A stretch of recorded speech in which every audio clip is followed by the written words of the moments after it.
Hey gang, Kevin here, Life22, and it is a Sunday morning. I know most of you are probably out there at church while I sit here on my podcast and read to you about the devil. Just kidding. Um, he's not the devil. He's just a poor soul that has been maybe possessed by the devil. But that aside, we have another Luke Winkie prison letter reading. And I'm sorry I didn't put this out for you over the weekend. Well, obviously over the Friday or Saturday release. Um, but we are going to give you the letter. Now, as you know from last week's podcast, that we unveiled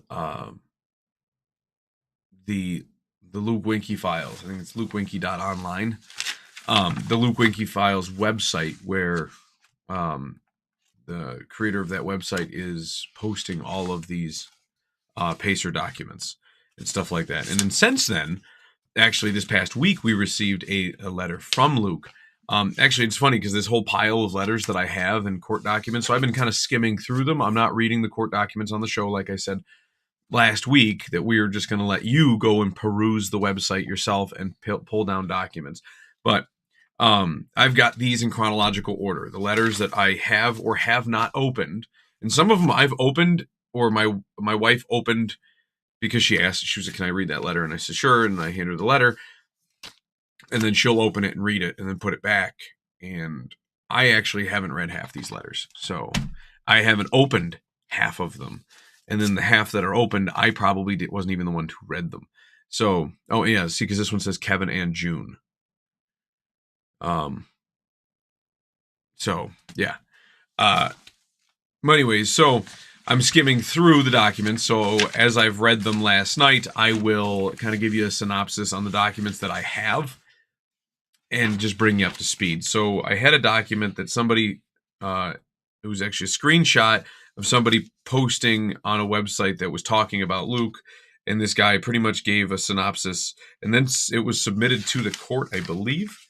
And he was talking about how this guy, this Dunlap guy, his car broke down. Luke was nice enough to let him stay at his house until he could get, his car up and running. And Luke was trying to do all sorts of crazy stuff with him, and like, I don't know, was then Luke turned on him and started threatening him, and the guy had like this whole story to tell. So that's one of them. The next one was Luke's sentencing document. It's document 114 on the website if you're looking for it. It was dated January 30th of 2024. So just under a year ago, and this was saying that pretty much Luke pled guilty to cyber stalking and violation of the conditions of his release and things like that. And then his new sentencing for these pleas was going to take place after he had undergone a psych evaluation. And then there was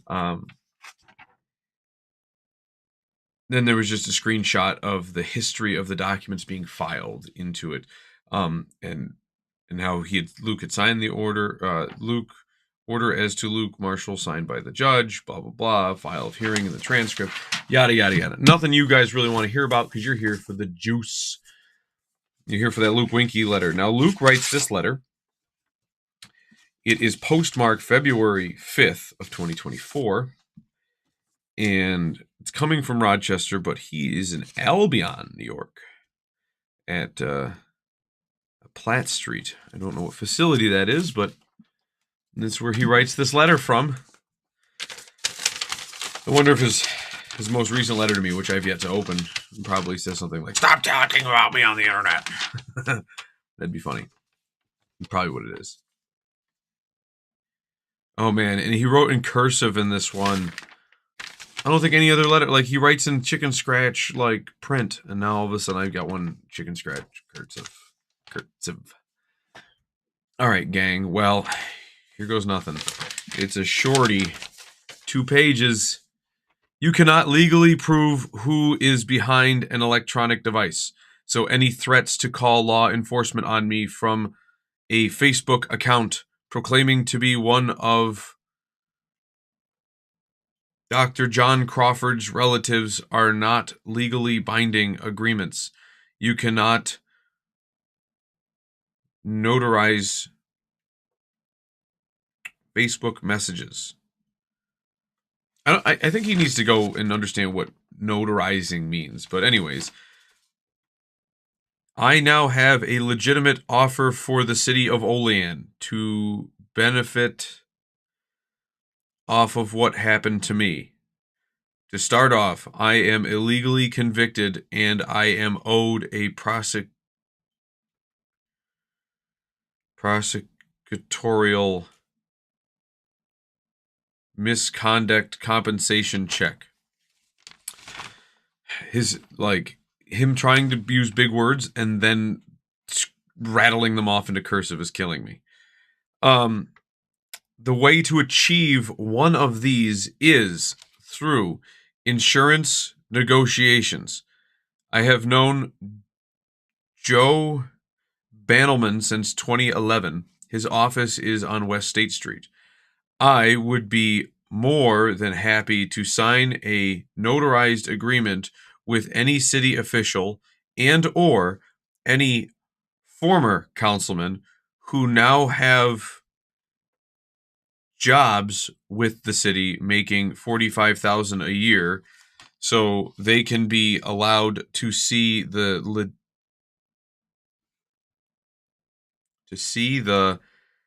legalities. Man, your cursive sucks. And paperwork of my entire case, so the company will be making off my. Oh, wait a minute. So the city of Olean, where is he? The entire case, so that the city of Olean can see how much money the Olean-based insurance company will be making off of my prosecutorial misconduct compensation check. So the city of Olean will know how much to tax the insurance company. I am already in agreement that I only want 10% of the presumptive prosecutorial misconduct compensation check, and the other 90% can go to all the other interests involved in achieving it. That leaves quite a lot of wiggle room for any city of Olean official to make sure the insurance company is successful in achieving an equitably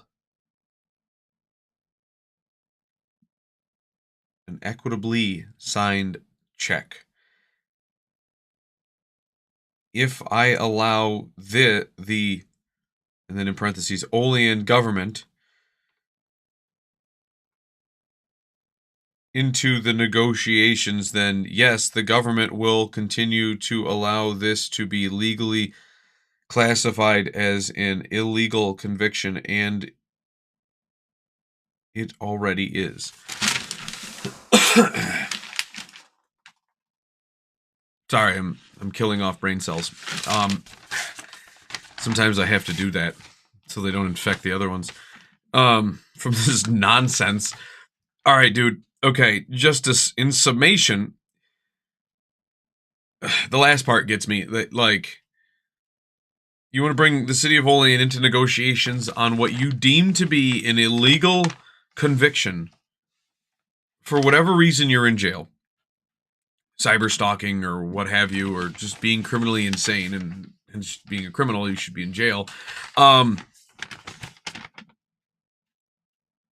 You don't understand how the city of Olean taxes people. Like, that just, your logic is flawed. Like, oh, I'll let you guys know how much the check is going to be so you can tax the insurance company.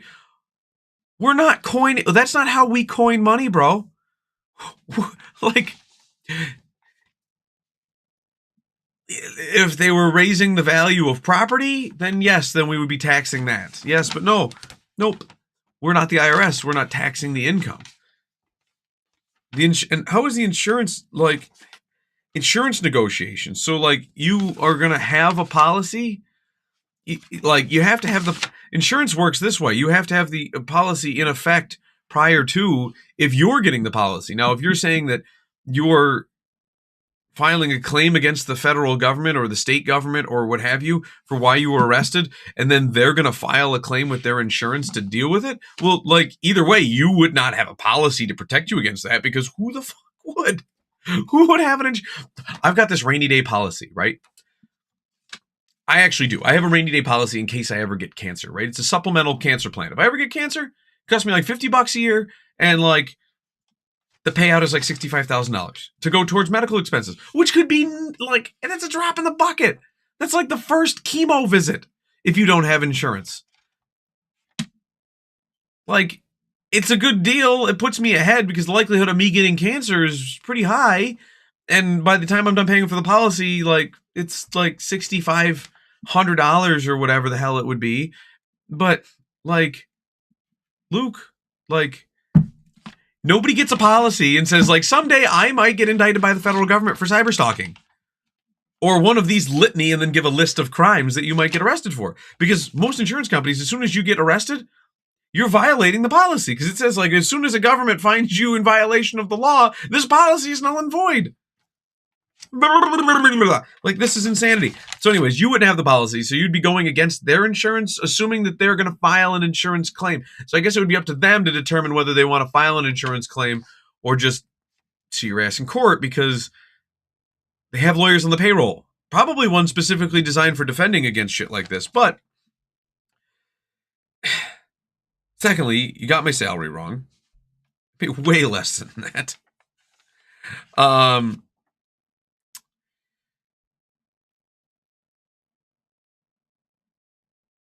I just, like, you can't just call another insurance company. Like, baffling. Like, it's just so stupid.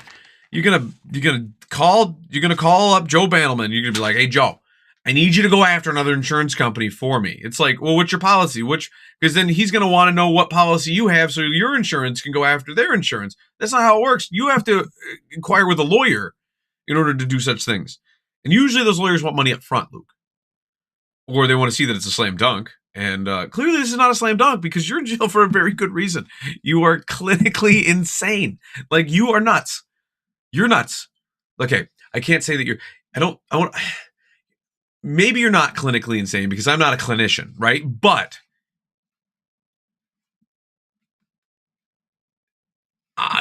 if the consensus is amongst every person who's met you that you are insane, then what is a clinician going to do? Like, unless you're putting on a show for the clinician and be like, I'm a very sane individual. Like, and we're all a little nuts. But Luke, like, if we're all a little nuts, you're on another planet of nuts, right? Like, that's... I'm spending more time ranting about this stupid short letter than I am anything else. Creases. Learn how to trifold a letter, dude. All right. So, discuss who exactly this city only an official will be. So, I can sign a notarized agreement quicker, because my case is perfectly overturnable by the U.S. Supreme Court through a...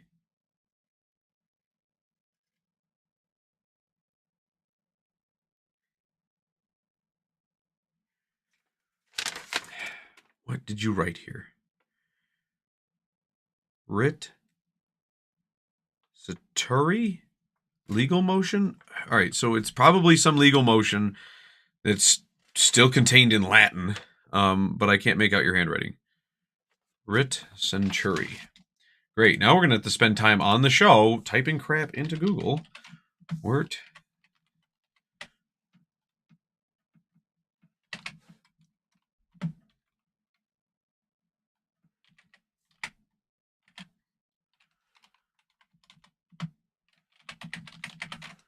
Legal motion. Writ Centuri.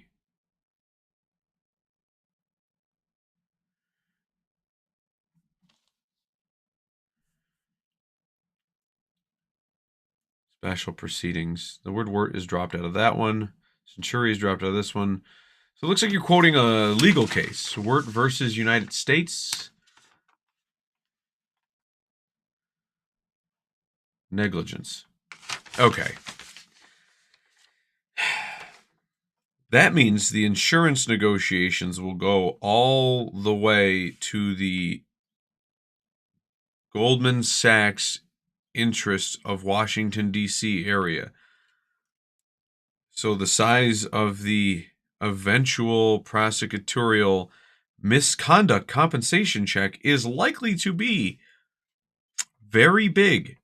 And so I think the city government of Olean wants in on this. I don't speak for the city government, Luke. If I did, I would probably say that we don't. We'd prefer if when you got out of jail, or even before then, you'd probably sell your house, became a resident of somewhere else. I don't even care if it's Hinsdale. Go be a resident of Hinsdale. Then their local town government can deal with you. I have something else in the works where I will help Carl Palladino achieve the funds needed to build a statue in Olean of Sierra Gayton. Okay, it's one of the Gaytons. I don't think I know this one. I may have met her. And my great grand uncle, the police officer who arrested Al Capone with a open quotes working together closed quotes plague by the status. I discuss where in Olean this kind of statue would be built. Maybe we let Adam Gayton shake hands with Carl Palladino for an Olean Times Herald photo shoot. Oh, I'm guessing. I think Sierra is Adam's daughter. I know Adam. I don't know his kids. I think it's just something to do with there was like a vehicular incident a couple years ago that I'm grasping at straws here. Prince Harry and Meghan say 2024 is redemption year. As year?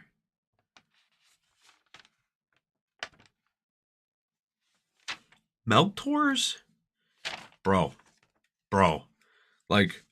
Before sending letters, if you're in prison and this is actually like a public service announcement to all inmates out there. If you are handwriting letters and your penmanship is that of what you find on the base of a chicken coop, you must go to the prison library and work on your penmanship. Then ask your nearest CO and say, hey, does this look good enough to send to people in the outside world? And if that person tells you no, then do not send. And continue to work on your penmanship until the nearest CO tells you that it's acceptable. I am sick of this shit. I am here at Orleans County Jail with someone who's... Oh, what? It's not an F. Probation officer. His F's are B's. Probation officer lied about their... I want to say womb sample, but that does not sound right. I don't know. Oh, all those W's are urine. Okay, and I figured you had something to do, and I'm like, piss, whiz, why do you have W's in here? Urine sample for a DUI situation. Okay, so we know that 26 Platt Street in Albion, New York, is Orleans County Jail. It's nice to know. I wouldn't have otherwise known that, unless yet to be announced clinically insane inmates were writing me. Maybe I can also have help achieving a city-owned house for Pat Sheehy's red-headed ex, so I can buy her off and she can run a hypothetical Olean stray cat society from her house. Let me figure that one out too. Everyone go to my mother and Jeff Bish's new 1980s restaurant in Salamanca on Broad Street, where Napoli's used to be. It's opening fast. Dash Luke. Well, guys, I hope you prayed at church. Something tells me this lunatic is getting out. So, y'all gonna need all the churching you're gonna get. You can get. And there we go, boys and girls. Another great reading of a Luke Winkie prison letter. We will see you next time on Life22. This is Kevin, scratching out.